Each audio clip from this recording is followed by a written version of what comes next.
All right, the voice of college football is here for the third of 5 shows that I host today. Welcome in and pull up a chair and get comfy.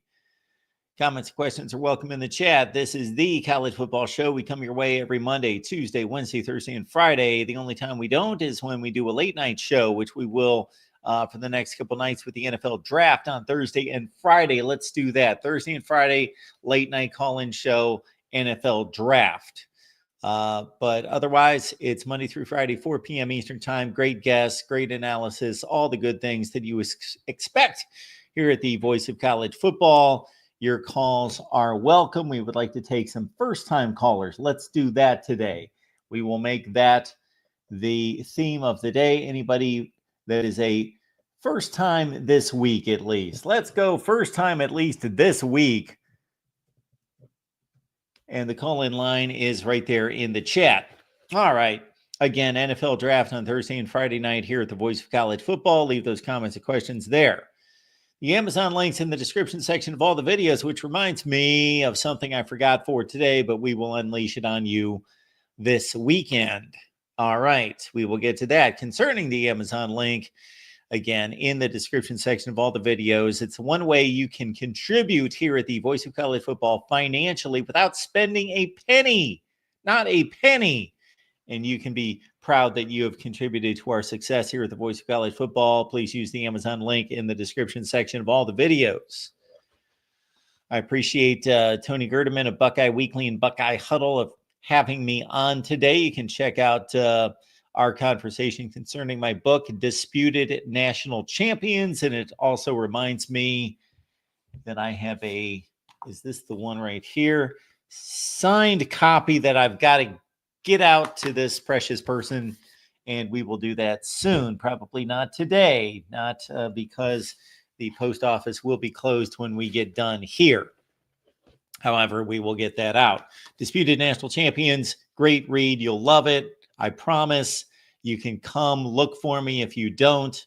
But everyone has said 100% of the people that have bought this book and responded in some way, whether that be directly or on Amazon, have said they love the book. So we're at 100% rate of satisfactory right now. So please check it out. It's in the description section down below right now for your reading pleasure. All right, the audio from all these shows is available on your favorite audio platform as well.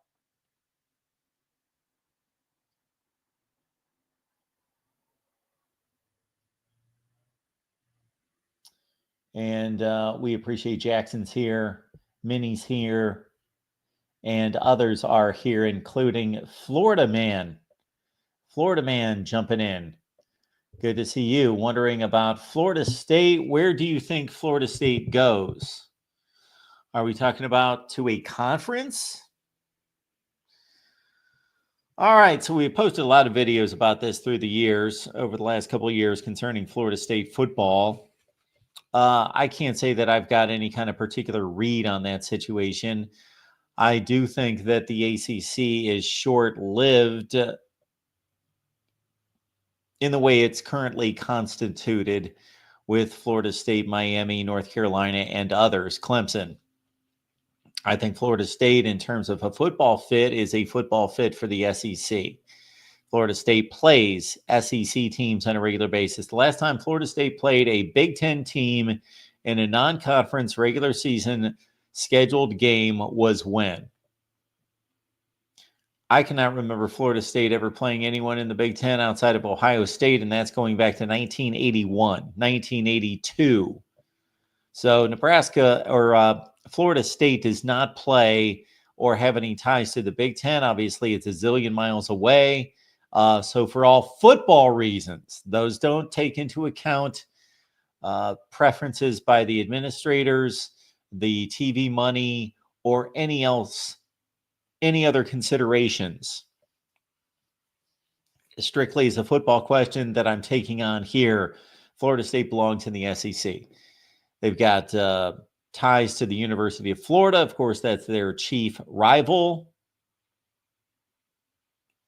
They play Alabama on a regular basis. They played Auburn in the regular season. They played LSU the last 2 years. They have ties to the schools. That's just an obvious thing that does not need to be explained. But I don't know where Florida State's headed. Excuse me. We had a session with Greg Flugar from just a couple weeks ago. So check out, that would, Florida Man, be a great video for you to check out, was the live stream we did with Greg Flugar from Peek Around the Corner. That was a couple weeks ago. We sliced and diced Florida State, Clemson, and beyond. Jackson reminding us of all the many days that we have yet to count up toward the 2025 college football season. That Thursday night, week 0, of course, the previous Saturday, then Thursday, Friday, Saturday, Sunday, and Monday. It's the best football weekend of the year. If you just want football, you got 5 consecutive days, again, starting on that Thursday night. All right, we might as well get right to it because there's a few things on my mind. What a beautiful helmet you have on the screen. I Bleed Orange would be, of course, referring to that baby right there. The fine orange and white of the Tennessee Volunteers and their new starting quarterback, Joey Aguilar, from App State via UCLA. So turned out to be a trade between Tennessee and UCLA for starting quarterbacks, Joey Aguilar and Nico Iamaleavea. That's the way it turned out.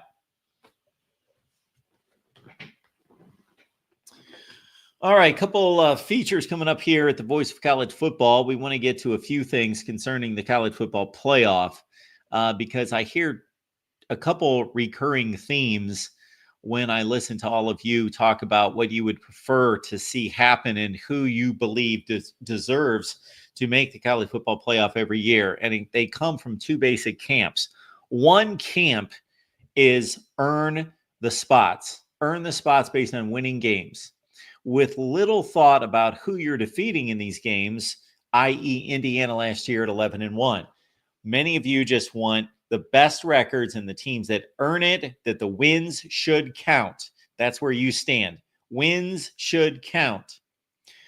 There's a faction of you out there that believe in factoring scheduling heavily into it, meaning you can be an 8-4 team and be better than an 11-1 team because you played a difficult schedule, you played difficult opponents, and you played them well. You may have lost some games, but you're a better football team. That can't be proven, of course, but it's reasonable to make that argument.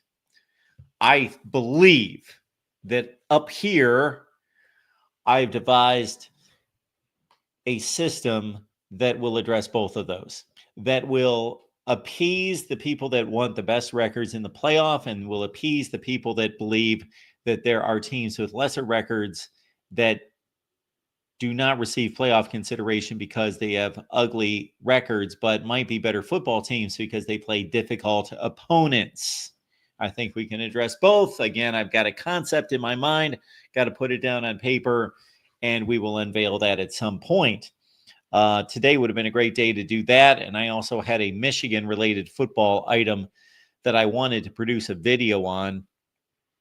We don't produce many videos here at the Voice of College Football anymore. Believe it or not, we used to produce more content and more videos than anyone, but just has not been a conducive situation to doing that. But I got 2 video thoughts in mind, one involving Michigan football and the other one involving the college football playoff format that I will unveil my remedy to this situation, which I have done many, many times in the past, but as it continues to evolve, I could pull videos from 5, 6, 7 years ago, and they would still be applicable and would still be the best way to format a playoff. However, we've kind of moved on from some of those, but hey, that might be the best way to do it, is just recycle videos here because a lot of it has not changed. The best way to approach a playoff. And for those of you who have watched me that would think it through, you know where I am headed first and foremost concerning a college football playoff. There's something that I don't hear anybody else bringing to the forefront. what I hear out of people that are addressing the college football playoff, it has to do with when are they going to play the games? How many teams are going to be in the playoff? What are the seedings going to look like? Are there going to be buys? How are we going to determine the buys? None of those things matter if you don't get one other component correct.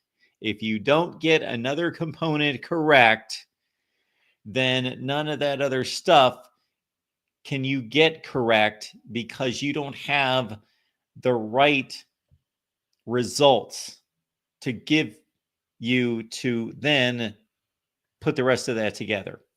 So we'll address that. David's here today. Mark Rogers doing live show on Thursday night. Yeah, and I can't answer exactly what I'm going to do it because some thoughts are that I will do the NFL draft live. We'll just have a watch party and go live for the NFL draft.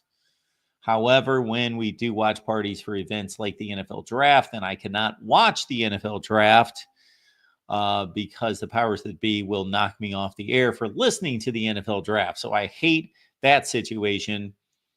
So all I can say is that Thursday and Friday night, I will be live at some point, whether that's during the NFL draft or directly after the NFL draft. I will be here live. Doc P, good to see you. Gregory, thanks for being here. And yes, both methods do have their faults.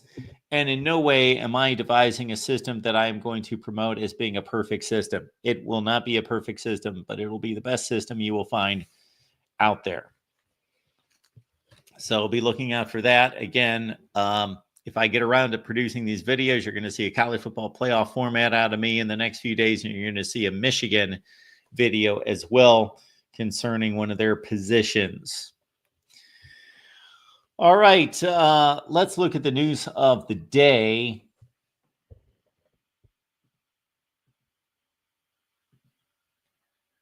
I got to tell you that I breezed through one of these stories concerning Ohio State Athletic Director Ross Bjork and his issues with the college football playoff calendar, and I breezed through it so quickly I didn't even get the point. So we'll read it through together as presented by Heather Dinich. Ohio State Athletic Director Ross Bjork told leaders of the CFP on Tuesday that the sports calendar needs to change, and it's a critical component as they consider the playoff future format. Bjork, just months away, of course, after Ohio State won the national title, attended a portion of the annual CFP spring meetings to provide feedback with the three other athletic directors who participated in semifinal and hosted first-round playoff games, Texas, Penn State, Notre Dame. Bjork said CFP Executive Director Rich Clark asked if he had one major point he wanted to make before leaving. And this is the one. Okay, we've had so many disruptions over the last 5+ years that I think this time is not now to not be reactive, but be proactive. When we had this setting here with the commissioners, our job was to provide feedback on what it was like to go through the 12-team playoff, but it all gets impacted by the calendar. I felt it was important to lay out with everyone in the room to say, separate from the CFP process, if we don't fix our calendar as an industry, then we're going to continue to have unintended consequences. Okay. Before we see exactly what he's talking about, I don't have an issue with the CFP calendar. Now, if it could be improved in some way, I am all ears. I don't know what that would be. I think the issue with college football calendars now has to do with the transfer portal and with the recruiting cycles. That's the biggest issue facing college football concerning calendars. Bjork shared with the commissioners the perspective of a school trying to win a national title while classes had begun on January 6th. Okay, this is not, he's not going to get around this. All right, so I already see where this is headed. Ohio State started classes on January 6th. The national title game was on January 20th. He's basically making the point, as we read here, that academic advisors traveled with the team, but some athletes missed class and the school had to apply for waivers around the countable athletically related activities, which limits schools to 20 hours of practice time while classes are in session. So apparently Ohio State had a disadvantage with everybody else, generally, not everybody else, but most schools starting around the 20th. I guess Ohio State was at a disadvantage. When you don't have class, there is no limit to CARA hours, noting that Texas started classes later. It created some disadvantages. It all goes back to what's countable. The portal is the next big conversation after the House case. And truly, what kind of rules can we set? I don't know that you can get around this because they're not going to be playing a national championship game in December. Bork said the transfer portal needs to move to a 10-day period, absolutely, in May for fall sports, because if the NCAA House settlement is approved, most of the players are going to be signing revenue share agreements with the schools from July 1st to June 30th. May make sense. Bork, who said he's on the implementation committee for the House settlement, said if everyone follows the structure, it's going to be a great structure. Everyone has to follow the rules and agree that this is the structure, which we have to. If we don't do that, then what good is the settlement? All right, so a good portion of that made sense, but not the portion that he seemed to be emphasizing, and that's the playoff calendar. I don't know how you get around that. There are schools on quarters, there are schools on semesters, and those schools that are on, I believe it would be quarters, are going to be in class during the college football playoffs. And so therefore the players are going to be in class, and you're going to run into the situation that he just states, because there's a minimum number of practice hours that are available while you're in class. Now, that it did not stop Ohio State from winning the national championship. All right, here we've got Notre Dame's quarterback competition between C.J. Carr, the freshman, and sophomore Kenny Minchey, with Steve Angeli moving on through the transfer portal. Let's see. The spring game was this past Saturday, April 12th. No, that would have been 2 Saturdays ago, April 12th. Blue gold game. Carr played the best, 170 passing yards, 2 touchdowns, and 1 pick. Of course, Marcus Freeman says what every coach says. They all have the ability to be the starting quarterback. These guys have only played 4 games in 2 seasons. I don't know what this article is really telling us that we don't already know. Freeman and offensive coordinator Mike Denbrock said all 3 quarterbacks performed well during the spring. Replacing Riley Leonard, Sam Hartman before him. Denbrock said we didn't necessarily need to name a starter at the end of spring. Minchey's a Tennessee native, number 5 dual threat quarterback in 2023. He has only 3 career pass attempts, 2 runs. Carr is the grandson of Lloyd Carr, number 2 pocket passer, number 36 overall recruit in 2024, redshirted last year, had an elbow injury, no surgery. Freeman said Notre Dame would have named a starter if one quarterback had clearly separated himself. There's no reason to name a starter now, regardless of who separates themselves, in my opinion. And that was pretty much a worthless article. Maybe not toward ESPN's ends in drawing clicks, but that article brought nothing. Ryan Willie, appreciate the Super Chat contribution there, i.e. Koziol, Hamper, and Lucas. That must be tied to an earlier question. There it is. Ryan is asking, I think that a lot of players are just out to be paid and not put in the effort in practice. Fickle said that he wants men that want to be here, otherwise get out. I've gone to several Badger games and saw a lack of effort. Yeah, Ryan, I got to tell you. So you bring up some good points there. What we are starting to see out of these transfer players is that they're missing spring practice. They are missing a portion of spring practice. that they decide to transfer and hit the transfer portal, and they do that before spring practice is over at their current school.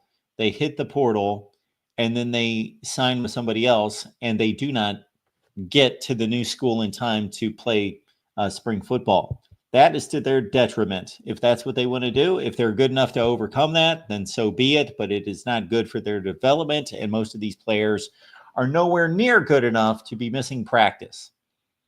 So if you really add up the timetable of a lot of these transfers, you will see just that. They are missing a portion or the entirety of spring practice.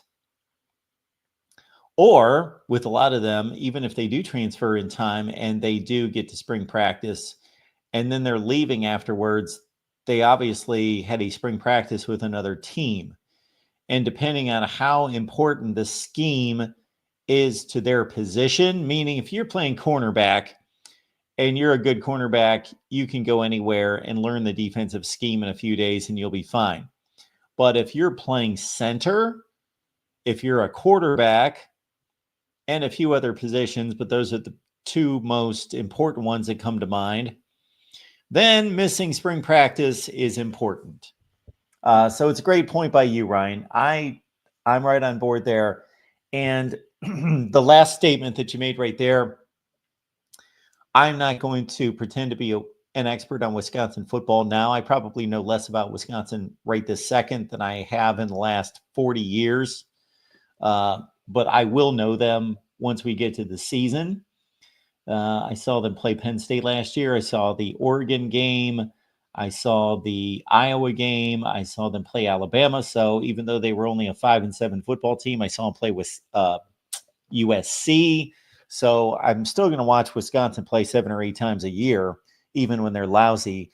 And I will say that the statement that you made at the end there, when most people make that statement, I think that it's overblown based on them being disappointed about their team's play, that they have no real just cause to say that their team lacked effort.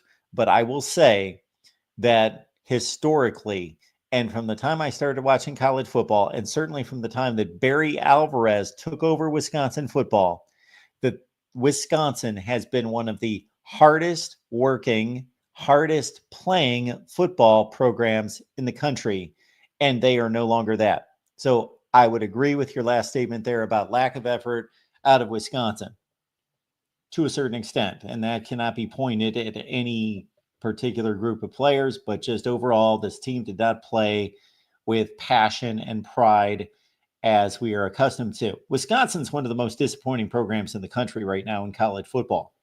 Flat out disappointing. Luke Fickell has not, to date, been a good hire. And that means I was wrong, because I thought Luke Fickell was the hire along with Matt Rule in that offseason. I thought he was the best coaching hire in college football. I gave Fickell a slight edge over Matt Rule. But he's not done a good job.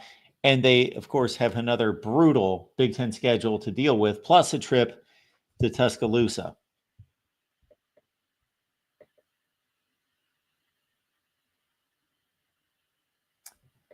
Todd says, with all the postseason games, they should go back to 11 season games with one open date. Why would we want to do that?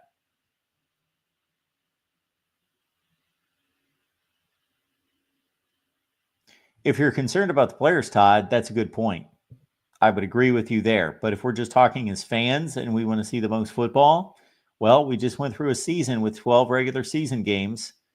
I think what should probably be eliminated, and again, it's going to take some thought. Really going to have to think through the process to eliminate conference championship games. Although I don't expect that to happen. They make too much money. All right. I've left the link there in the chat if somebody wants to give me a call. Otherwise, we will move on. And we talked about the Rose Bowl changing its time, and we looked at the college football playoff schedule for this year, which is going to be exactly the same as it was last year. Same thing. You get the Friday and Saturday games around December 20th that lead into the New Year's and the New Year's Eve games that lead into the semifinal games the following Friday and Saturday night, or I think it's Thursday and Friday, and then that sets up for the national championship game on a Monday night. And that's roughly about as good as it can be done at this point, considering there need to be games played on New Year's Eve and New Year's Day. That's a traditional day for college football, New Year's Day. Because I would like to see a national championship game played on Friday night, but I don't know how you work that out. I wanted to hit on this because I saw this. I want to say that I saw this 2 days ago.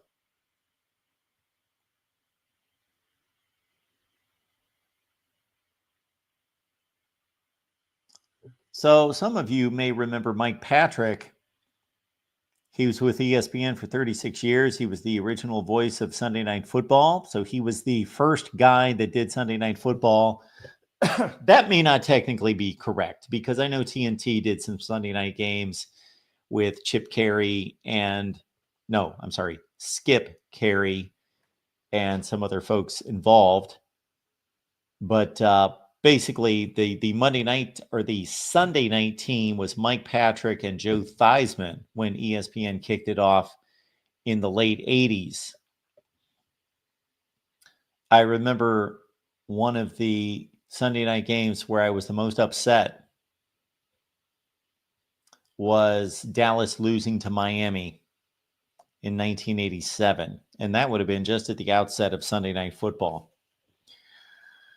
So Mike Patrick passes away. Again, he was a stalwart at the network. He called his last event. That was the Liberty Bowl of 2017. Did ESPN play-by-play 36 years starting in 1982.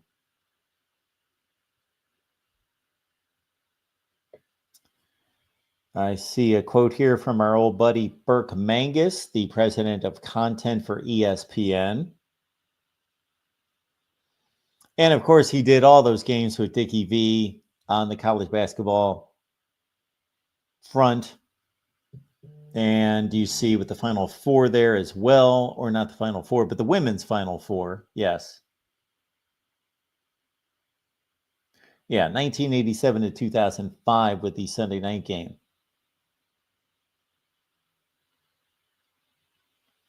Yeah, did a lot of great ACC games. 30 ACC basketball championships.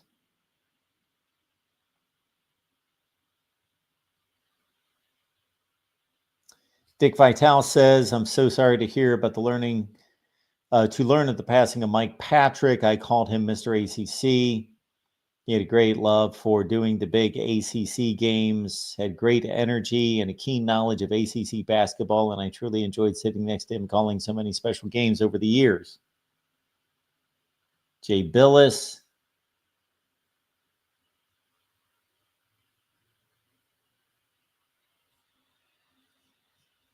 And there's what I'm alluding to right there.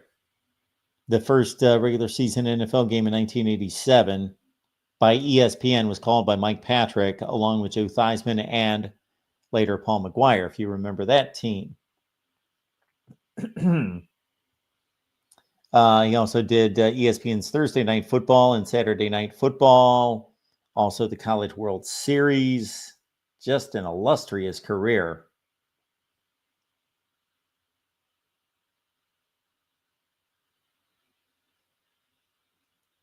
So there you have it. Began his broadcasting career in 1966 with WVSC in Somerset, Pennsylvania. Okay.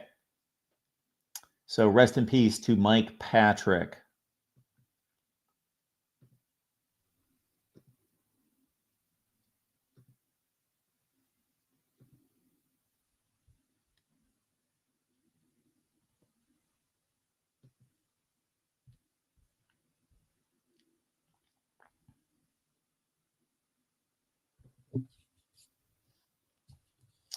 Todd Gwynn, good announcers are pretty rare nowadays. Yeah, so what's funny about that Troy says, I'd like to see the national championship game on Saturday nights. They play on Saturdays all season. For some stupid reason, they do the Natty on Monday night. We'll work out the details.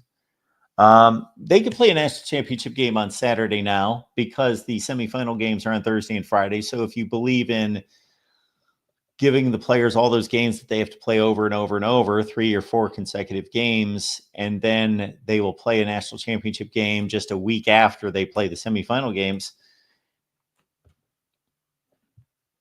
it's pretty much ingrained in their DNA at this point that they play a game per week. So that would not be the end of the world. Excuse me, I believe that they're looking to give them a little bit more rest to turn around on Monday night, but I also am not in favor of Monday national championship games. Would somebody look up? We should look up to see if there were NFL games on the previous Saturday to the national championship game. The national championship game was on January 20th. So on that Saturday, were there national championship games? Or were there NFL games? Let's see here.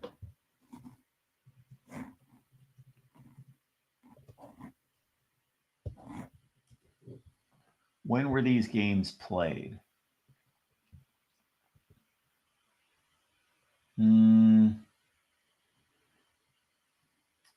Okay. Here we go. Here's the problem, Troy. The problem is that the weekend of the national championship game in college football that was played on that Monday, there were NFL playoff games on Saturday and on Sunday, as I figured. That's why I looked it up. So look at these games in the NFL. And you, as college football fans, some of you who could care less about the NFL may be saying, to heck with the NFL. Who cares? We'll play college football games and play our national championship game on a Saturday night. And you know what? More people will watch these NFL playoff games. A second round NFL playoff game, or whatever it turns out to be. Yeah, I guess it's the division round before the conference championship games. More people will watch that game than will watch the college football national championship. Therefore, you are severely hurting college football.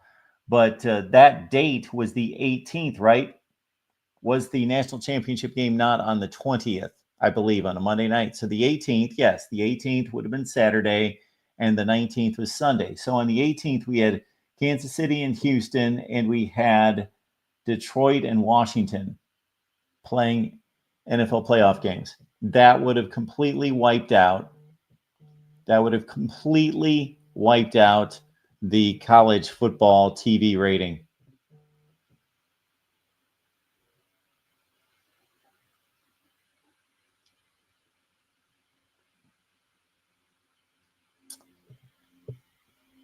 David, we appreciate your comment. When there are situations like this, announcers come up, and we've had some interesting conversations here about announcers, and I try to tread lightly when it comes to that, because number one, I do not want to criticize anyone who's no longer with us, and number two, I don't want to criticize anybody who is still doing the job, but I don't believe is that good, but they are doing their best and doing an honest job. It's for some reason, I view it a little bit different than I do the actual players on the field that we often criticize or evaluate their performance. But Dave is giving some homage to Greg Gumbel, John Saunders, and Mike Patrick. Again, always an interesting conversation when I get people's takes on really good, great, and then not so good college football announcers or sports announcers in general. Somebody made the comment in there, I read it, that the announcers today aren't as good as the announcers back then. The old school soul in me would like to agree with you, but I have gone back and watched A myriad. I watch more old NFL games than anything. And Super Bowl games. And you might be surprised at how marginal the announcing is. You might be a bit surprised at how marginal the announcing is. Now, they didn't have, I'm talking about going back to, let's say, the 1970s. They didn't necessarily have the resources to have as much information as their fingertips. But I'm telling you, I will bring the 1979 Super Bowl to light in particular. So you've got Dick Enberg. Did he do the game, or was it Kurt Gowdy? It was an NBC broadcast. It might have been Kurt Gowdy. Yeah, after that, Enberg and Olsen took over the Super Bowl. I thought that was a Kurt Gowdy, but I was going to point out you had John Brody and I believe Merlin Olsen were the two color analysts for the Super Bowl.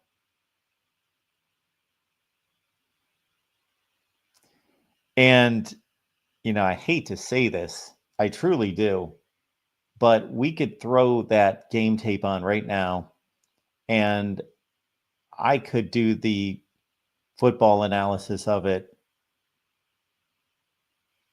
probably better. Like it's not good. It's not good. You talk about generic statements made the entire game about who's fast and who's tackling hard and who's hustling. That's all it was. It's pretty bad. It's pretty bad. So,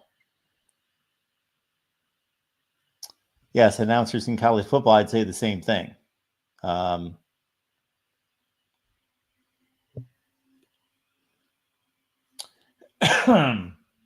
All right, let's not go down that path.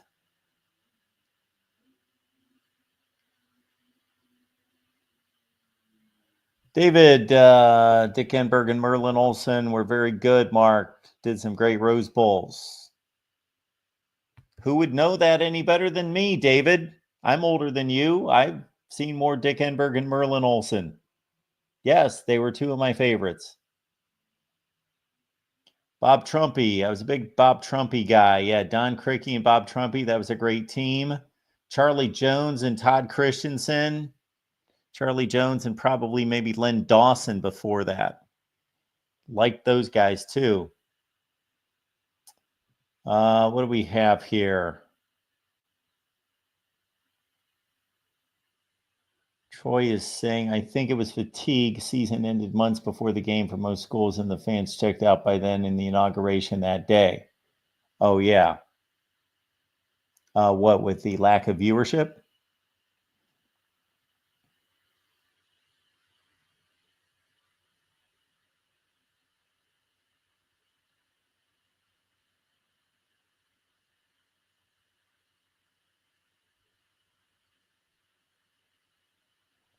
Okay, here's the problem, Troy. Nobody tells the NFL what to do. Play the NFL games in the day. The NFL and college football do not work together. They're two completely different entities. The NFL is going to say, screw you. We will play our games when we want to play the games, and we're going to play them at night because obviously, as we can see by the scheduling of where the games are, that everything is shifted to prime time in terms of postseason play in the NFL. This is not 1985 when there used to be a 1 o'clock game and a 4 o'clock game during postseason play, and there were no night games. There were no Saturday night games. Everything was during the afternoon, and that was the NFL playoffs. That was the NFL playoffs. You didn't have this 3 o'clock kickoff and then like a 6:30 or 7:30 kickoff for the AFC Championship and the NFC Championship games. No, they played at 1 and 4 Eastern. That's when the games were. So the NFL has made a decision, and when the NFL makes a decision, it's usually the right decision that they can make a whole lot more money playing in prime time. So who's going to be cooperating here? Like, the NFL's not going to do what college football wants them to do. They're already playing on Saturday. They already played 2 regular season games. Let that sink in. The NFL already played 2 regular season games at the same time that college football was playing 2 playoff games, and the NFL ratings just annihilated the college football ratings. So now we're talking about playoff games that are going to be played by the NFL against the national championship game on a Saturday night. I'm telling you, the national championship game will get slaughtered.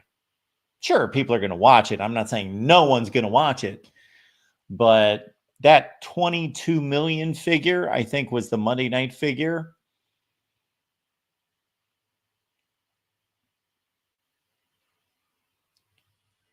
With an NFL playoff game being played at the same time, I would say the NFL playoff game will do the 22 million and the college game will do maybe 12 or 14 million. I wish I was not correct on this point.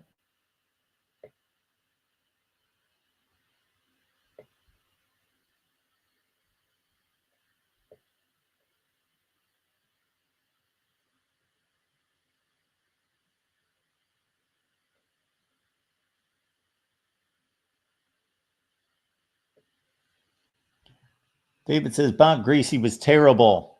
He was just out there to cheerlead for his son. Well, I don't know that Bob Greasy was out there to cheerlead for his son because he only called a handful of games, but Bob Greasy was, yeah, I'm sorry. Bob Greasy was not that good. Brian Greasy, actually, his son was a better analyst.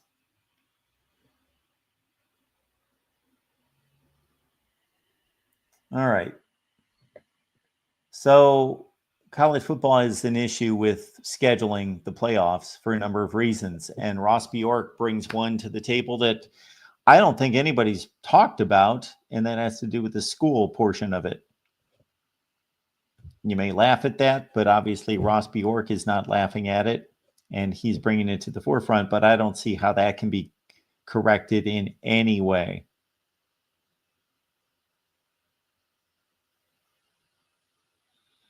We had a college football player die over the weekend. Unfortunately, a Cincinnati freshman passed away. He's only 18 years old.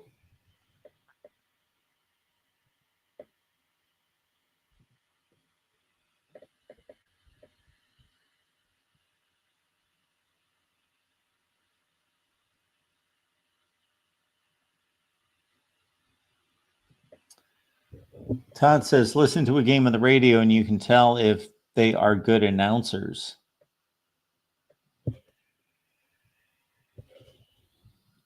Are you talking about a game that you're watching on TV? If you're just going to listen to a game on the radio and tell if they're good announcers, that's kind of tough to tell sometimes.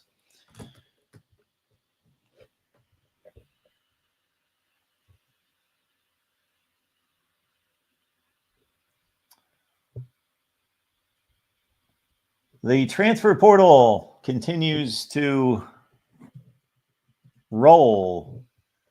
And we've got a show coming up tonight with Leanne Herring, our On the Move recruiting and transfer portal update live shows coming your way at 8:30 Eastern.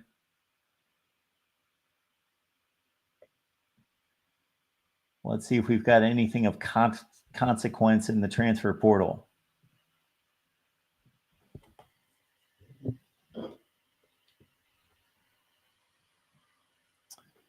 Got a New Mexico State defensive end, Justin Beadles, has committed to Louisville. 20 tackles, 4 TFLs. Western Michigan defensive tackle Isaiah Green is in the transfer portal. Pretty productive there. 55 tackles, 9 TFLs, 5 sacks. That's over 2 seasons and 1,000 snaps.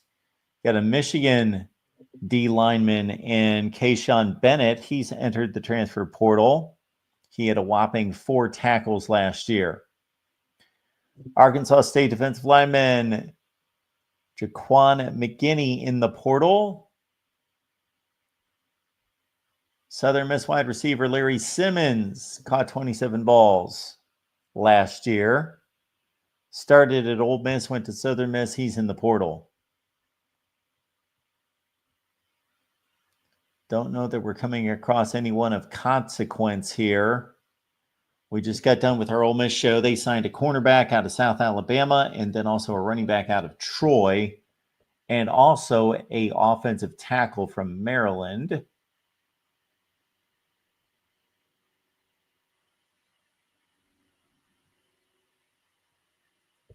So I would say that the transfer portal news in this spring window has been quite underwhelming. Quite underwhelming. I've not really seen anything of consequence in the transfer portal, unless, of course, you're a big fan of that particular team. But overall, in terms of changing anything substantially, Gregory, do announcers have to yell to make their point? Some think they do.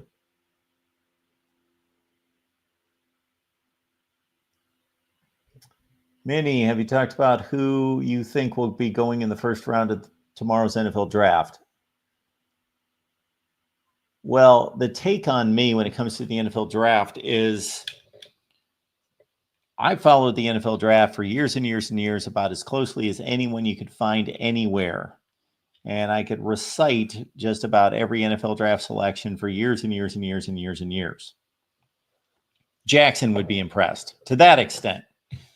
I have not paid any attention to the NFL draft in terms of preparation for the last few years. So I couldn't even tell you who could get selected in the first round of the NFL. I would be guessing. I know Cam Ward's going to get selected out of Miami. He's probably the first guy off the board. And Shadur Sanders, of course, at Colorado. And yeah, little else do I have for you on the NFL draft. We'll just get together and talk about it after the fact. Dr. C, what's going on? Hey, how's it going, Mark? I'm doing well. How are you? I am doing well. Long time no talk, I guess, right? I guess not. How are you? I am doing well. I'm doing well. Thanks for asking. Hope you are as well. Hey, I got to think, just with the state of college football the way it is, hopefully this isn't way too off topic, but I got to think, with the lack of loyalty, with the lack of, I'm sure college football never was how we romanticize it, right? Where, hey, there's loyalty to this team, there's loyalty to this coach. More so now than ever, it feels like, ultimately it's always been about money in many ways, right?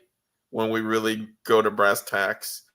Do you see a university like a North Carolina where they're just producing players to go to the NFL, not necessarily to win a national title? Does that make sense? Yeah, it makes sense. Excuse me. I'll start this way. I'll start by saying that if we compare this to corporate America, there was a time if we tracked the tenure of employees at various companies, there's no question that people move more often now. They don't stay at the same job as they did years and years ago, where people would build 30 and 40-year careers at Goodyear or Uniroyal or wherever. Just doesn't happen. People have a different mindset. They're looking for the next best thing. They're looking to move on. They get bored. They get restless. They look for more money. There's not a loyalty factor. So that can be compared pretty much, not completely, but apples to apples, because we're looking at the same parameters. But while we do not consider these players to be loyal, I would just offer two things there. One would be that many of these players that decide to transfer are nudged out by the coaches. So there is that element of it when they determine that they can do better with the players that they've recruited in the most recent class, or they're getting in transfer players that so many of these decisions that are made are not prompted by the player's decision, but it's prompted by the team telling them, we cannot force you to leave, but you might be in a better situation by moving on. So that's number one. Number two would be the players don't appear to be as loyal, but the players did not previously have the opportunity to leave. So we don't know how loyal they were. They didn't know any different. They had to stay. So I tend to, for as much as I don't like what's going on in college football and I don't like the way it's set up, I don't blame the players for exercising their ability to move on. And I do not compare their lack of loyalty to what was going on before, because there was no opportunity to leave. So I say all that now, forgetting exactly what your question was. Yeah, so I'm guessing, I was kind of thinking, are some teams perhaps going to be like a North Carolina model where they're really yes. focused on getting a player to the NFL, not necessarily winning a title or conference. Hey, we're just gonna, we've got a pro style offense, pro style defense. We can get you to the league as good as anyone. North Carolina gives me that feeling, right? Because I don't think they're going to win a national title, right? I mean, we don't know, but my guess is probably not in the next 5 years. I know Bill's pretty old. So North Carolina gives you that feel because they've got a former NFL head coach. Mm-hmm. Right? Well, yeah, and that very much so. But I just don't see how. I mean, Belichick is just such an oddity in the college football, right? Successful NFL football coach, the most successful, coming down to the college game. Yeah, I get your point. And I do think that these programs pitching to players today, advancement to the NFL is stronger than it's ever been.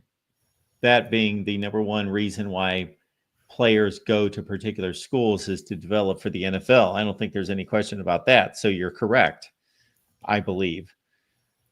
However, I don't know what Bill Belichick's incentive is, other than to look good. And, I'm not going to discard his love for football and his love for working with people and his love for, putting together a scheme and all those things. But I think I'm not going to question his desire to win. I think that would be number one. What else does he have to play for? Well, at this stage in his career, I would think his number one goal would be to show that he can drop down another level and that he can be just as successful as he's been. Yeah, it's a really interesting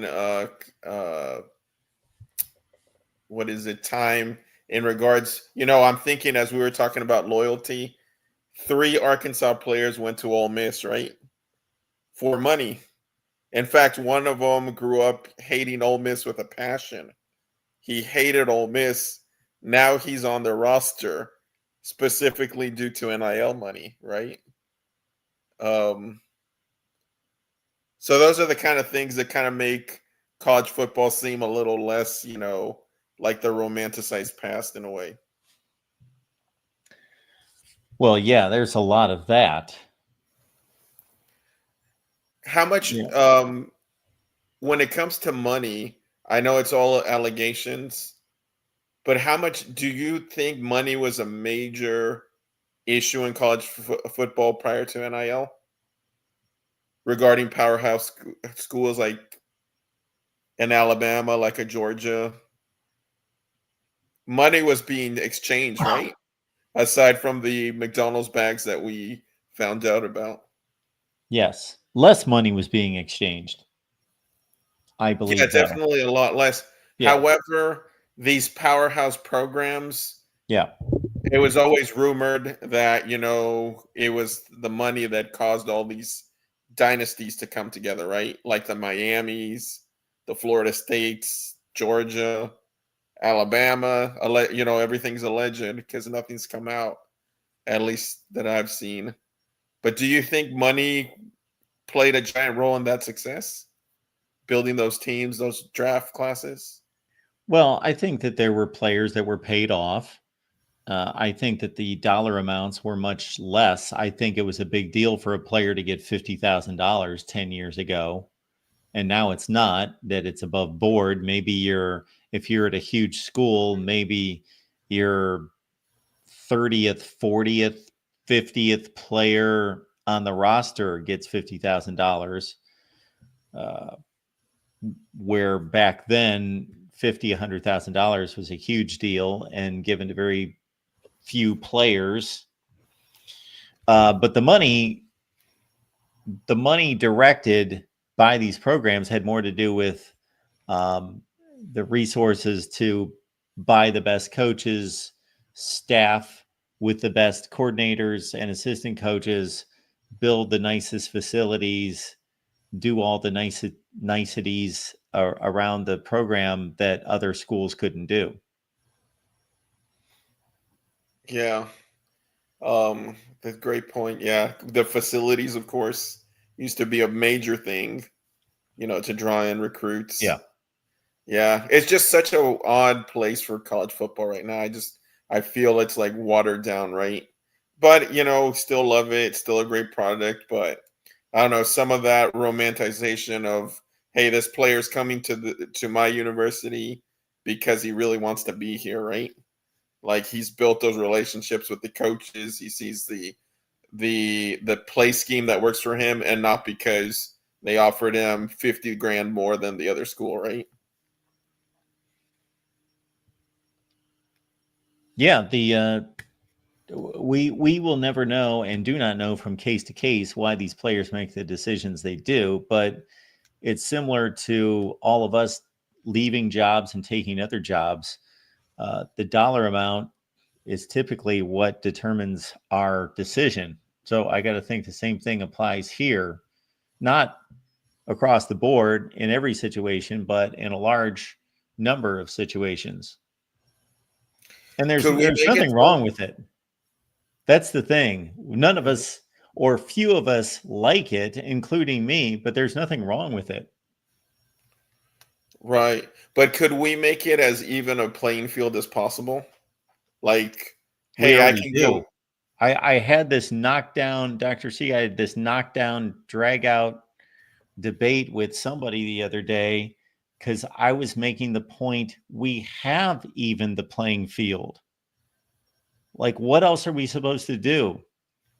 Indiana gets the same media rights deal that Ohio State does, and they've done not a damn thing to earn it. They suck every year, albeit last year, of course, is an aberration. Ohio State, we'll just use them for an example. You can fill in your favorite team, folks, Alabama, Michigan, whoever you want to fill in. Those schools and their football programs carry those conferences. The media rights distribution in the Big Ten, if the average school gets 90 million, they all average about 90 million out of media rights. If you broke it down based on TV ratings, Ohio State and Michigan's would shoot up to 300 million. And Northwestern, they'd probably make a couple $1,000,000 maybe. And that would be on the strength of playing Ohio State and Michigan and those TV ratings being strong.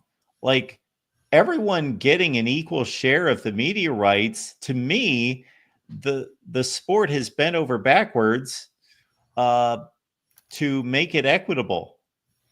And that's not something that has only been in play because that's the way it's always been. It's not like the sport is righting a wrong and saying, okay, we're going to now make things equitable. No, the distribution's always been equitable. But if, like, let's say you're getting recruited by both Ohio State and Northwestern, Ohio State's got deeper pockets to get you to them, right? And who's to blame for that, and who's to be given credit for that? And Why, yeah, why should Ohio State be handing money to Northwestern so that they can compete against them? I don't get that.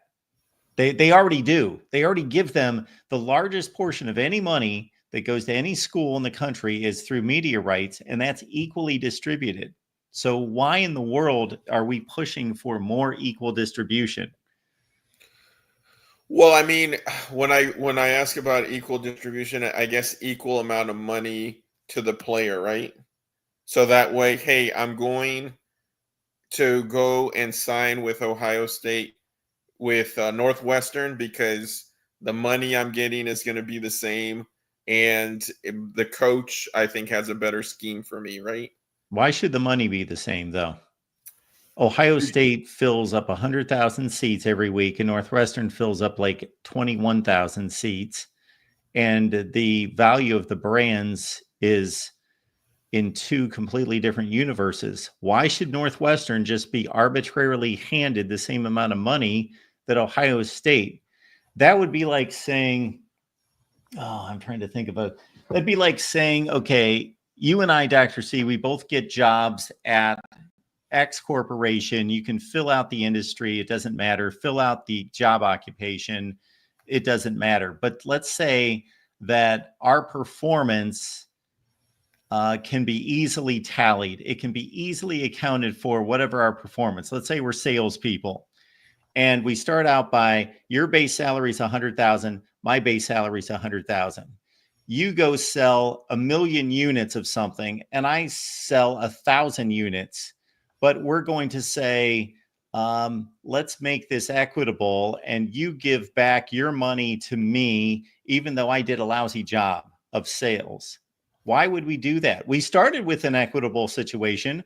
I have the same resources as you. I make the same amount of money, but I just can't do my job as well as you. Yeah, it's a fair point. But when I think about like the NFL, right? We're going to have a draft. The Yes. worst team is in some ways rewarded for being the worst team, Yeah, right? that's a stupid process too. You, That's just a dumb. you think so? But the NFL is very evenly matched up. I mean, and then you have all the team. I mean, every team is difficult, right? In the NFL. I mean, if name two teams, the Dallas Cowboys were playing the New York Giants. It's a coin flip to almost every game, right? You have Okay, up and down years, but it's there's pretty one even. huge difference between the NFL and college football in this particular conversation. Hmm. And if this difference was changed and made similar or made the same, then our my argument completely changes. And that would be if the entirety of college football, all the programs, all the universities got together and made a league. If they made a league, then you know what? Suddenly the Big 12 doesn't get less money than the Big 10. So now, if you want to talk equity, we're not going from school to school. We should go from conference to conference. And no Uh-huh. longer does the Big 10 make more money than the ACC and the Big 12, or the SEC make more money than the Big 12 and the ACC. Then that should go out the window too. If we're going to have equity, we need to have true equity across the board. And I think a lot of Big Ten fans and SEC fans would say, well, we make the most money because we bring in the most eyeballs, and therefore our conference should make the most money. And we were able to land the biggest TV and media rights deal. Why don't we keep that? It's the same logic. Nope. Spread it completely fairly. Spread it to the Sun Belt and the Conference USA and the Mountain West, and every conference gets the same amount of money. Well, you know what could happen in that scenario is like you'll have a Troy who's just crushing everyone in the Sun Belt, and it causes people to want to watch the Sun Belt conference game, right? Hey, Troy is scoring, 70 points a game, it would Dr. C, cause. you truly believe that people are going to care to watch Troy football, regardless of whether they're scoring 150 points a game? Well, I mean, we had Indiana, right? This year. People were pretty pumped to see. Well, You know, going this from team. Troy to Indiana is a quantum leap. Yes, but I mean, Indiana has been, I think, the poorest performing Division I football school in the history of college football. Right? It's right up there with Akron and It's Kent. Well, as far as Big no, Ten no, no, goes, no. with Big Ten, In as far terms of as power conference teams, absolutely. Indiana's in that bottom 5 or 6. Yes. yeah. So imagine if you get something going like that. You know, Troy is in Alabama, correct? Yes.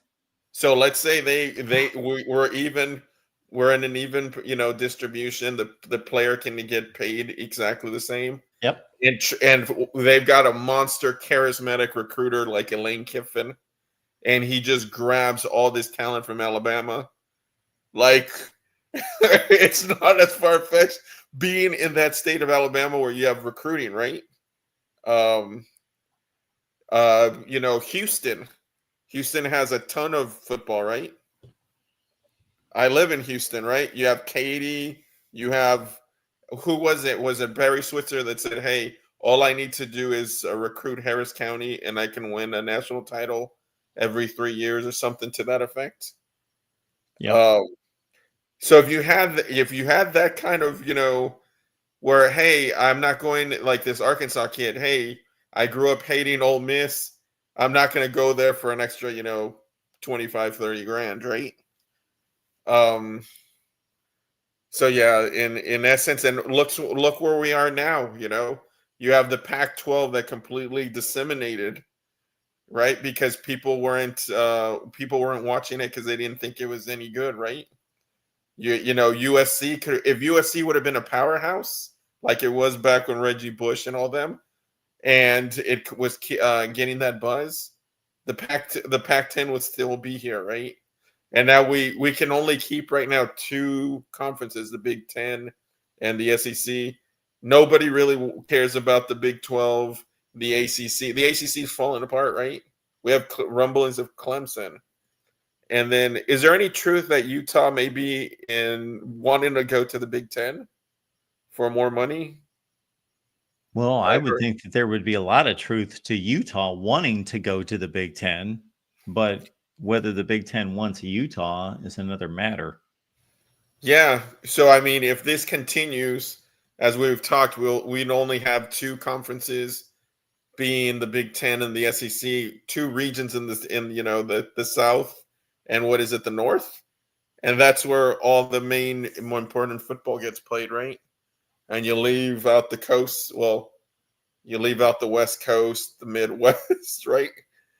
Um, Well, Dr. C, we can distribute all the money we want equally as we care to see it. But the one thing that that's not going to affect is that if boosters at all the big schools want to give NIL money to those athletes, then how do you in any way justify legally or ethically that you're going to take money away? If you're a Michigan booster and you want to give $10 million to the Michigan football program, how do you take that away from the Michigan football program and say, oh, that just goes into a big pot for everyone? yeah, That's I mean, or we can eliminate that money, right, from eliminate the it. sport. How do you I eliminate it? guess Do what? you can eliminate that money from the sport. The boosters don't get any to put any money into the Why? That's program. illegal. You can no longer, like, I can't give money to the person across the street just because I want to be a nice guy. Like, No, that's, like, hey, we're we're saying eliminating the ability of people to give gifts. yeah, you have no influence in the sport because, hey, if you're like, who is it, Dave Portnoy? No, we don't want to go there. No, no, no, no, no. he's No. What he's are we, offering. communists? We don't want to allow people to give gifts to their sport, their uh team. no, I mean, they can give gifts to the university, but not so, where, I mean, if we made it very equitable and even as possible, where it's not influenced, right? Where the boosters don't have influence of bringing this kid, like, you know Well, of course it's influenced. right, we the only influence we want are from the coaches to the students. Hey, listen, we have this program, this is how we run things. do you see yourself being here, right? And that would be a pure sport, right? As pure as possible, right? Yeah. I'm Well, going here for, and I mean, obviously, it's a fantasy world, right? Because ultimately, okay. it's about the dollar, right?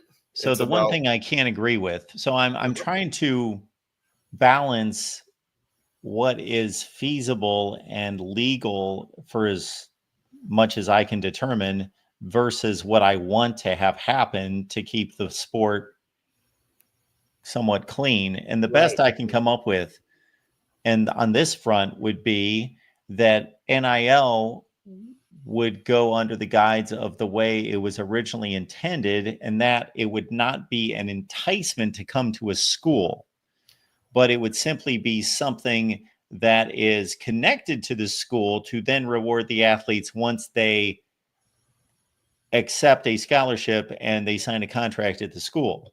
So that I can back, and that's something I've talked about since day one. That I don't want quarterback X to go to Penn State because he knows he's got a bigger bag. Like that is off limits in terms of negotiating and um, in terms of enticing an athlete to the school. Now you can certainly have the discussion with the athlete to let them know we at Penn State have these NIL collectives and these are the opportunities that we have, and you can go talk to whoever you want to determine what that looks like. But we cannot say this is the offer from an NIL perspective for you to sign at this school. Yeah, I mean, image likeness, I think the players should have all got, a cut of some money evenly distributed across college football as evenly as possible. But when it Evenly, comes to, I got to hang up with you on. I just got to back us up there, Dr. C. When yeah. you say, do you want the players to receive an even amount of money? An even amount of money from where? Well, I mean, just being college employees, hey, you're getting paid an Oh, hourly okay. Well, salary. again, that we're talking about two different things. You're Right. talking about being a college employee and earning the same amount of money. And I don't even know if this is fair. Well, it's not fair. Earning the same amount of money as every other player based on what the revenue is into the sport. I'm talking about NIL. Yeah. Well, I mean, the NIL issue, I mean, one of the things is what I was thinking was going to happen, and the example was for actually from another sport. There's these two females from, I think they were from Fresno. They're called the Cavalier twins, and they're very attractive. And they were talking about, hey, there was like a mobile phone company wanted to like use their image, right? They said they could have made millions, right? But because of NCAA prior to the NIL, they couldn't. So I think NIL, rather than the schools or anyone being a part of that, the popularity of the athlete allowing him, hey, listen, your Johnny Manziel Motorola wants to make a commercial with you. You can make money from that, and the NCAA doesn't get involved with that, right? As in getting you in trouble for any of that money. So these corporations for these popular athletes to be able to get money off of their image because they're superstars, right? And not hindering their ability to make profit because they are a college football player, right? But I think that's what I felt the spirit of NIL was going to be, right? Like you're the starting quarterback at Ohio State. You've got some Johnny Manziel like what is it, buzz going on. You made some big plays. A cereal company wants to, use your image and make money from that. Yes. Does that make sense? And sure, it does. Um, that is what NIL is. And that's what I anticipated it being as well, just like you. I think it is in some instances. There are college football players and other athletes that are uh, required to perform some type of service or NIL contribution for what they are receiving. Bo Nix had an iced tea deal, for example. That was the first NIL deal I heard about. It was on the first day of NIL. Bo Nix has an iced tea deal. Yeah, that's fine. But I think the problem is he got it because he's Bo Nix, right? Sure. The problem that we run into is when they're being enticed by NIL money to come to the school. Yeah. Not because of their Sure. name, image, and likeness, right? Well, we have high school athletes who are just as popular. So Bryce Underwood was signed by Michigan, and even though he has yet to throw a pass in college, he still has a name that's popular, that has value to it. Yeah, but I think so. When I'm thinking about NIL, and I'm probably wrong because I try to stay away from it because I just hate the idea of it, the way that it is now. But let's say, what's this gentleman's name? The Michigan quarterback, the young kid, Underwood, right? Bryce Underwood. Underwood. Let's say wherever he chooses to go, it's not the university or the boosters or anyone setting up a deal. If he would have gone to Michigan or he would have gone to Ohio State, that Motorola contract is available to him because of the buzz that he brings, not because Dave Portnoy is putting in $5 million, right? To get a Michigan quarterback to come to Michigan, right? Because he chose Michigan largely because of the money that was going to be available at Michigan for him, right? From what I understood, because originally he was interested in LSU. And he changed his mind, not because Michigan was where he wanted to necessarily go, but because they really opened up the bag for him. Yeah, I really think that we're most likely just splitting hairs here, because this is the deal, that even if we try to make it above board and say that an athlete cannot be enticed to a university or a football program, that they simply need to be given information that football program does have an NIL collective, and that they can go talk to whomever they want about what that is involved, but they cannot be offered a specific deal, that there's still going to be a specific deal offered to that athlete, regardless. Yeah. And this was a great case in point of what I think is wrong with NIL and the wild west that the NCAA has created. Because that kid really honestly would have been a LSU Tiger. All right, Marco, I'm going to let you go. Hey, last thing, because I know you probably got a caller. What quarterback do you believe will be the most successful out of these coming out this year's draft? Well, Cam Ward would be the easy answer, but I'm going to say that, to be a little bit of a contrarian, that I like Jackson Dart, and I think he'll have a good NFL career. What do you think of Riley Leonard? I think that because of the way the NFL scheme has changed to become more like college, that he's got a shot to play, but he's not a gifted passer.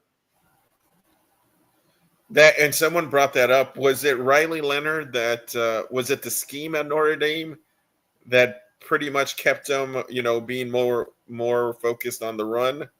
Or do you think he just didn't have the arm to make those throws? Well, I think that he played the position pretty much the same way that he did at Duke, and they ran the offense the same way. Yeah, and then Syracuse quarterback that was Ohio State, McCord, right?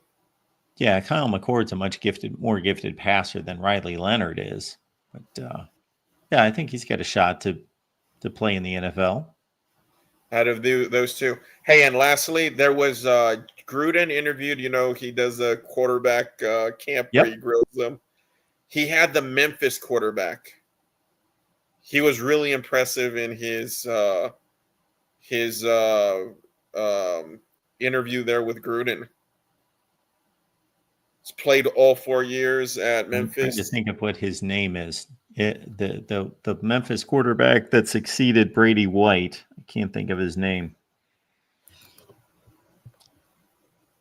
Yeah, I did not Is it see that. Seth Hennigan? Oh, yes. Incredibly impressive during that show. You think he has any shot of being successful? I have no idea. I No. don't even know if I've seen him throw 5 passes. Oh, really? I don't Well, remember that's watching Memphis play a whole lot of football. Yeah, Seth he played Hennigan. all Yeah. 4 years. Yeah, I know I've seen him play a little bit here and there, but I was not really paying much attention to evaluating Seth Hennigan as a future NFL quarterback. So Yeah, I hear you. I I have had no no idea. idea who he was until that interview. All right, Dr. All right, C. Mark. Appreciate the Thank call, you man. so much for your time. You too. Yeah, Talk to you later. we'll solve the world's problems one day at a time. We can do it. All right, man. Thanks. All right. I think that should about do it for another day here at the Voice of College Football. And again, on Thursday and Friday, we will follow the NFL draft. And there's a small possibility that we will just go ahead and live stream during the NFL draft and do a bit of a draft party. Little draft watch party, possibly, or we come on after. One or the other. We shall see. Appreciate you being here. I've got 2 more shows. They would no. I got 3 more shows. I got 6 shows today. Yes. We've got the Miami show at 7. We got the On the Move show at 8:30. And we've got the USC show at 10. And we will see you in less than 2 hours.